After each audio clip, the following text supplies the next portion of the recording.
Gracias. Bueno, como les anticipé en nuestro programa de SEO Profile de hoy, nuestro siguiente invitado es Juan Marota, que es CEO de HSBC Latam Sur, digamos, ¿lo puedo decir así? Podés decir así, Hernán. Argentina y Latinoamérica Sur. Juan, ¿cómo estás? Muy agradecido de que nos acompañes acá, como Un siempre. placer y siempre es bueno estar acá con ustedes, charlando un rato. Voy a llevarte, como siempre, SEO Profile es un evento en donde tratamos de hablar de lo personal sin dejar de mirar el contexto, ¿no? Y como sos economista, una de las cosas que me gustaría preguntarte es, ¿qué te impulsó a estudiar economía cuando ahora sería mucho más fácil, ¿no? Hay muchos más jóvenes, adolescentes interesados, es una carrera que tiene otra proyección. Pero bueno, en la época en que nosotros empezamos a estudiar economía era, bueno, a veces uno pensaba que podías trabajar en el sector público, no sé si en el privado. ¿Cuál era tu interés cuando elegiste este camino? Mirá, yo nací en 1973 y el país era un despelote en aquel entonces y siguieron años muy complejos. Después volvió la democracia ahí en los 80 y en mi casa se hablaba de estos temas. Claro. De las inflaciones y las hiperinflaciones y las devaluaciones y el deterioro del poder adquisitivo del salario. Yo nací en una casa de profesionales médicos donde estos temas eran parte de la cotidianeidad, ¿no? Claro. En los almuerzos, en las cenas. Y a mí me interesaba mucho meterme y entender por qué estaban estos inconvenientes recurrentes en nuestro país. Y creo que esa fue la semillita que de chiquito se sembró. Y cuando fui creciendo y cuando fui avanzando en la escuela primaria, en la secundaria, no fui a ningún curso de orientación vocacional. Tenía muy claro qué es lo que quería hacer y bueno, me metí en la carrera. Una carrera bastante más teórica de lo que me imaginaba. Claro. Eso me impulsó a trabajar en paralelo a que iba avanzando en la universidad y compartir un poco teoría con práctica. Claro. Y estuvo interesante, estoy muy contento con la carrera que elegí. En esos años, así como la coyuntura te impulsaba a estudiar, ¿te interesó también involucrarte de otra forma? O sea, una vez que entendiste la economía, decís, bueno, ¿te interesaba ser parte de la solución o de las respuestas a los problemas? Bueno, siempre tratás de hacer eso, ¿no? De donde te toca. Trabajé en una calificadora de riesgo unos años, al inicio, tratando de entender qué es esto de ir a trabajar, ¿no? Cuando tenés 20 años. Después trabajé un año en una empresa de tecnología y cuando me recibí, yo leía una revista muy interesante llamada The Economist, se llama The Economist. Sí, claro. Y estaba el logo de HSBC por todos lados, ¿no? Y casualmente, el año anterior a que termine la universidad, HSBC compró un banco local, el Banco Roberts. Claro. Y vi ese logo de repente en nuestro país y dije, ahí quiero ir. Y dejé un currículum y ahí empecé. ¿Así fue? Así fue. ¿Y te imaginabas en ese momento que podías llegar a ser el CEO de la compañía? No, ¿no? ¿Cómo fue ese...? Tuviste una división bastante clara sobre a dónde querías estar, pero ¿hasta dónde querías llegar? ¿En qué momento lo empezaste a vislumbrar? Me interesaba, primero, entrar a una organización de estas internacionales, ¿no? Claro. Claramente era un interés puntual y reconocí el logo de esta revista y dije, bueno, acá voy.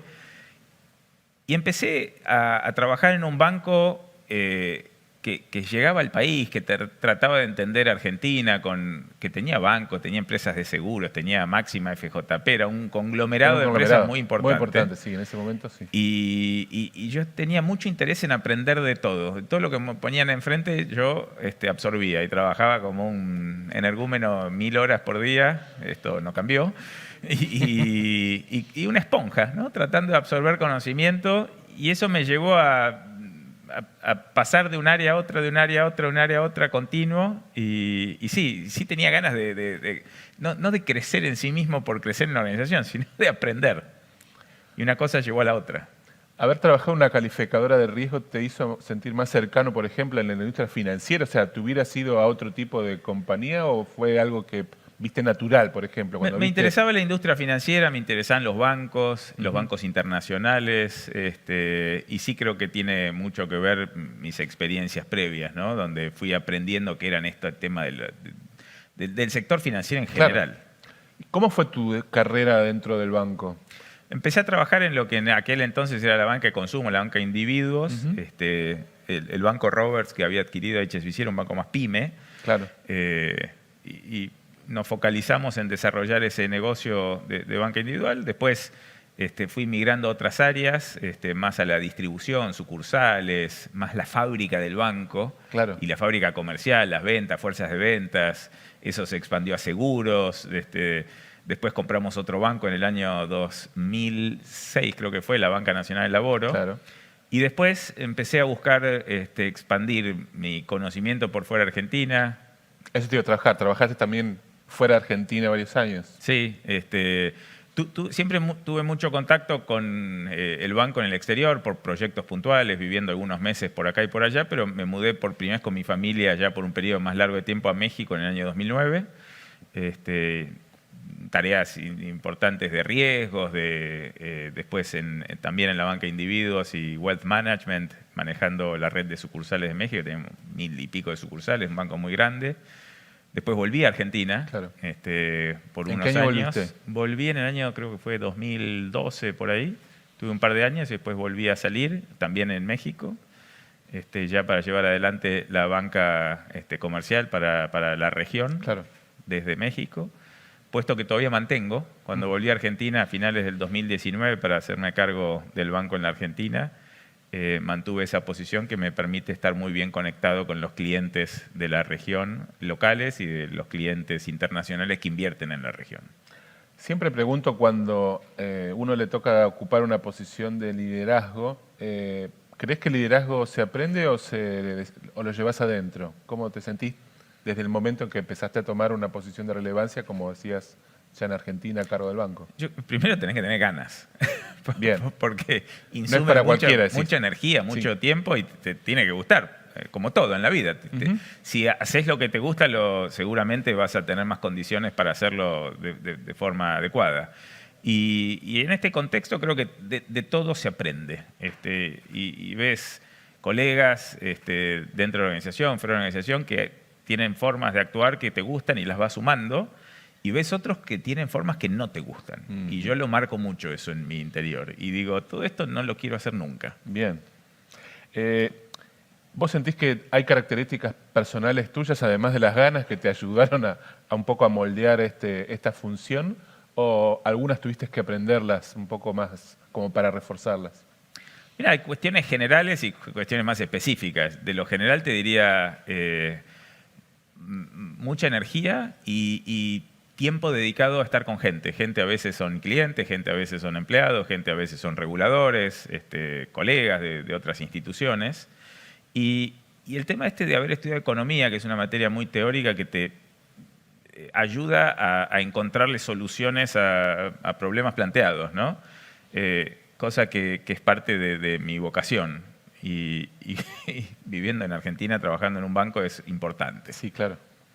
¿Tenés algún referente con el que hayas buscado identificarte? Hablando siempre en materia de liderazgo, ¿no? Sí, un montón. Familiares, personales, amigos, colegas, jefes, que siempre uno toma estos jefes como situación ideal a la cual uno siempre trata de apuntar. Y siempre traté de conseguir esa especie de coaching informal, ¿no? De esta gente. Y es útil porque te ayudan a ver las cosas con otros ojos, desde otros ángulos. Y yo creo que en la diversidad de pensamiento hay una riqueza enorme, ¿no? Vamos al 2019, año en el que volvés a la Argentina y te haces cargo del banco. Pocos meses antes de que se desate la pandemia del COVID, con la necesidad de un poco de readaptar el funcionamiento de una organización que ya estaba sentada. ¿Cómo se te presentó ese momento y qué fue lo que llevaste adelante? Sí, y esto es interesante, ¿no? Porque uno viene ya con una idea, cómo va a ser, cómo va a actuar, cuáles son las medidas que va a tomar en los primeros meses de gestión, y de repente uno tira todo en la bibliografía y trata de inventar una nueva, porque claramente no había ningún manual en HSBC que me indique cómo manejar una pandemia. En ningún lugar, ¿eh? En ningún lugar. Todos inventamos manuales, sí. Correcto. Y creo que acá the name of the game fue finalmente la adaptación, la flexibilidad, tratar de navegar en lo desconocido y basarse mucho en el equipo y en entender cuáles eran las prioridades. Dejó de ser más internacional y más local, pasó a ser más local. Ajá.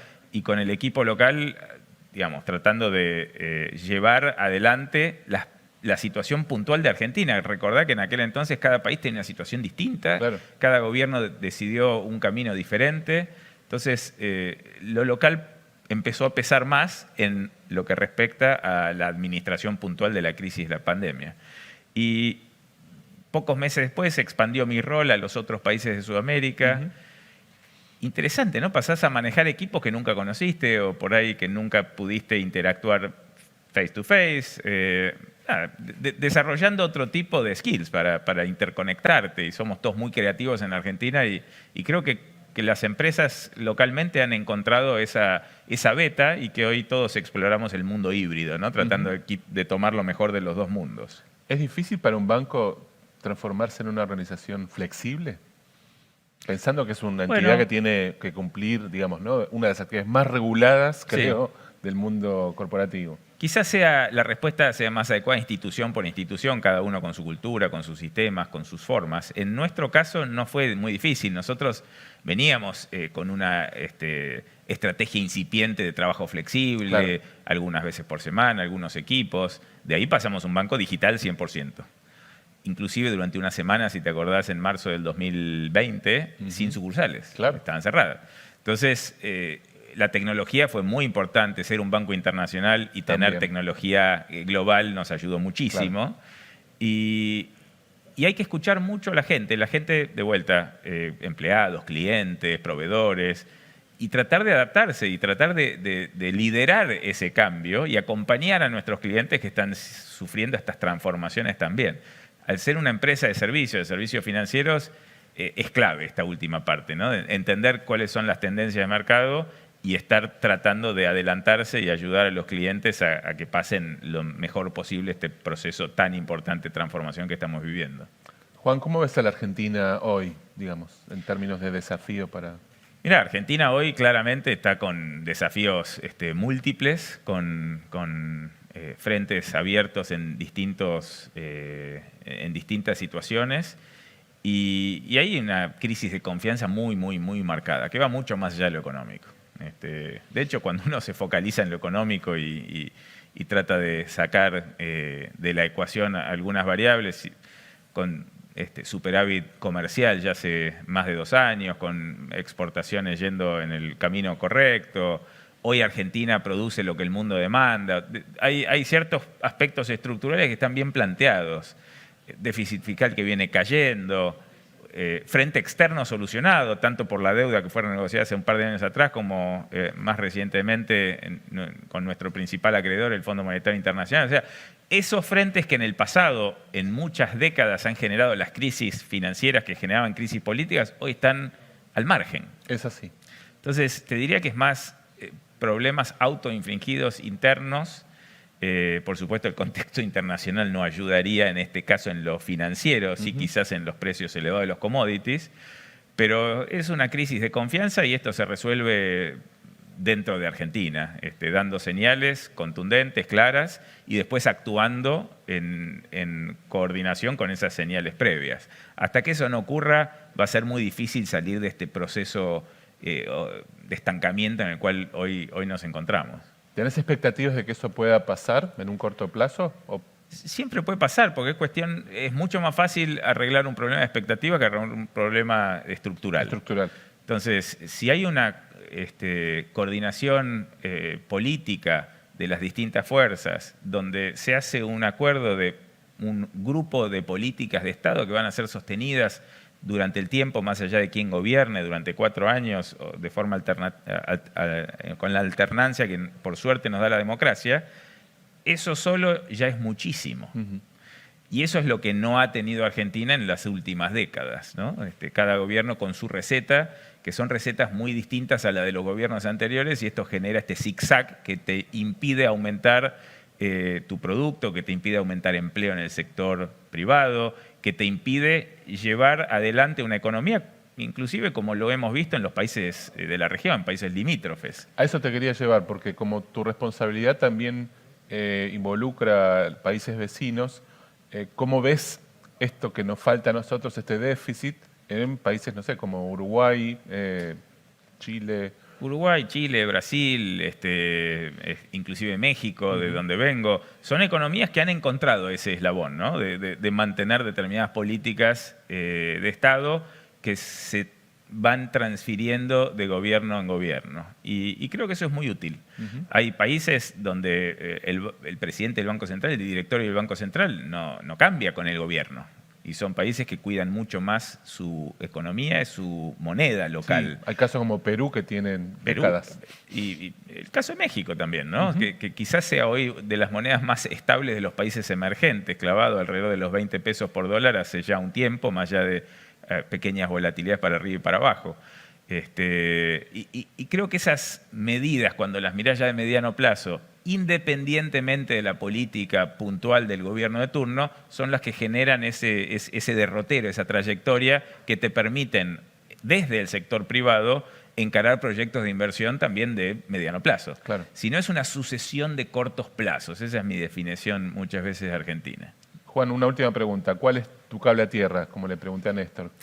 Bueno, acá tenés un montón de cables a tierra, por suerte, y no es un único. Siempre el deporte ayuda a disipar tensiones. Estamos con el tenis y volvió el pádel, así que viste que estamos todos con el pádel, compramos paletas, pelotas y nos metemos en la cancha como si supiésemos. Trato de salir a correr, cosa que me permite pensar al mismo tiempo de ejercitar. Me gusta navegar, conexión con el agua, con el río. Me gusta hacer asado los domingos, me dedico al jardín también, así que varios. Varios cabezas a tierra. La Argentina los demanda. Los demanda, sí señor. Bueno, Juan, te agradezco muchísimo por habernos acompañado y por darnos tus conceptos y contenidos. Como siempre, es un placer poder conversar contigo. Igualmente, muchísimas gracias por la invitación y que siga muy bien el día de hoy. Gracias. Ya continuamos con SEO Profile.